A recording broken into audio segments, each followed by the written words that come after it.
putusan Mahkamah Agung yang telah menjadi jurisprudensi Mahkamah Agung yang mengatakan bahwa apabila seorang itu tersangka, kemudian dimasukkan dia juga menjadi terdakwa di pengadilan, maka pengadilan itu, Mahkamah Agung berpendapat kalau tersangka tersebut tidak didampingi sejak awal di penyidikan, meskipun dia didampingi di pengadilan, maka kalau dia tidak didampingi padahal dia dituntut disangka melakukan perbuatan yang hukumannya, ancaman hukumannya 5 tahun atau lebih, bahkan lebih dari 15 tahun, maka putusan tersebut dia harus bebas.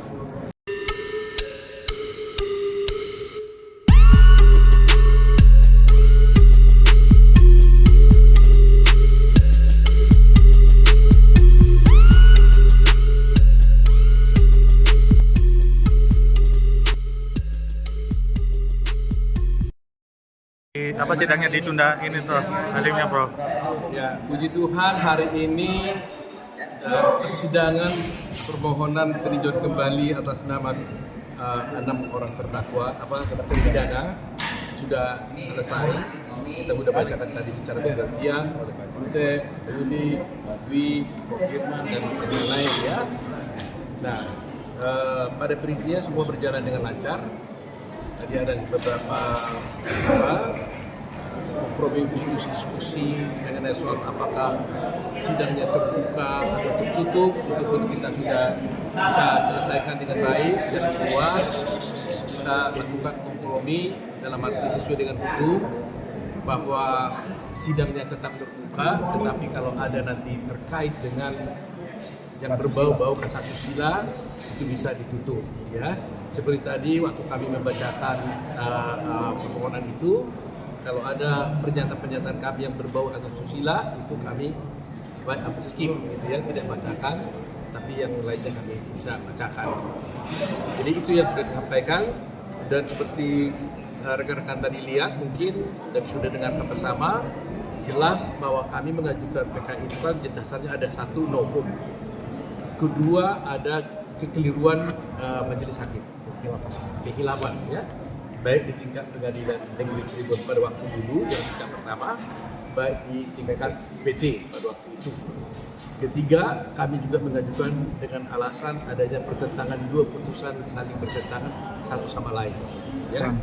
Tapi yang saya ingin highlight kali ini, kalau soal novum kan sudah kita bisa bicarakan panjang lebar, mengenai pertentangan juga sudah banyak kita diskusikan. Tapi mungkin selama ini tidak pernah terungkap secara eksplisit ya, bahwa meskipun kelihatannya sepele tapi sesungguhnya ini sangat prinsipal, yaitu bahwa ada putusan Mahkamah Agung yang telah menjadi jurisprudensi Mahkamah Agung yang mengatakan bahwa apabila seorang itu tersangka, kemudian dimasukkan dia juga menjadi terdakwa di pengadilan, maka pengadilan itu, Mahkamah Agung berpendapat kalau tersangka tersebut tidak didampingi sejak awal di penyidikan, meskipun dia didampingi di pengadilan, maka kalau dia tidak didampingi padahal dia dituntut disangka melakukan perbuatan yang hukumannya, ancaman hukumannya 5 tahun atau lebih, bahkan lebih dari 15 tahun, maka putusan tersebut dia harus bebas. Gitu. Itu putusan daripada Mahkamah Agung. Jadi dianggap itu batal penyidikannya itu caranya. Nah, ini kelihatannya nggak pernah terungkap secara umum. Saya sengaja highlight ini bagi pembelajaran bagi semua masyarakat, terutama masyarakat awam. Kalau dia diperiksa di pengadilan, ya di penyidikan tanpa didampingi oleh pengacara, itu tidak bisa. Saya sebagai Ketua Umum Pradi pernah juga mendapat surat dari KPK karena waktu itu ada tersangka di KPK, entah kenapa mungkin dia tidak bisa menggunakan pengacara karena tidak ada uang atau karena sebab apa, tetapi kami dimintakan dari Pradi untuk mengirim advokat untuk mendampingi tersangka ini. Kedua, saya juga pernah minta permintaan dari Kajati Balikpapan. Karena di sana ada kasus korupsi, pada waktu itu juga tidak didampingi pengacara, dia butuh advokat dan saya kirim advokat di sana. Prof, untuk hari Rabu untuk saksi sendiri itu gimana, Prof? Untuk saksi-saksi yang akan Ya, dihadirkan? nanti kita akan bawa semua saksi-saksi yang dikumpulkan secara bertahap. Ya. Jumlahnya berapa, Prof? Wah, ini banyak sekali tuh, banyak sekali. Tapi nanti kita seleksi dulu. Ya, kalau ada yang sudah cukup, kan kami tidak juga lagi saksi lain. Tapi kalau kurang, kami akan tetap konsisten termasuk ahli-ahli yang lain. Berarti yang jumlahnya 49 itu, Prof? Ya, ini kurang begitu. Apal kamu? Peradilan sesat juga dalam kasus ini. Iya, miscarriage of justice kan, itu namanya suatu peradilan sesat. Ya, jadi khilaf. Kan? Khilafan itu ya kami tidak akan menuduh aja, tapi namanya khilaf. Ya, nah kalau khilaf maka harus berbaiki. Gitu. Dan terlihat juga dari fakta-fakta yang sebenarnya kan dengan mudah kita lihat bahwa apakah ini pembunuhan atau kecelakaan tunggal, semuanya kan ada question mark di sini.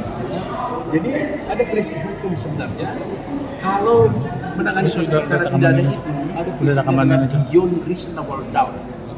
Ya, harus berdasarkan alasan-alasan yang tanpa meragukan. Jadi tidak ada keraguan sedikit pun untuk menyatakan seorang itu bersalah atau tidak.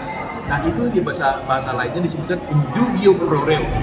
Ya, dalam hal ada yang sangat meragukan, maka hakim harus mengambil putusan yang menguntungkan terdakwa. Nah, dalam hal ini ya tentunya harus ambil putusan terdakwa, yaitu dalam Tapi ini kan sudah diuji.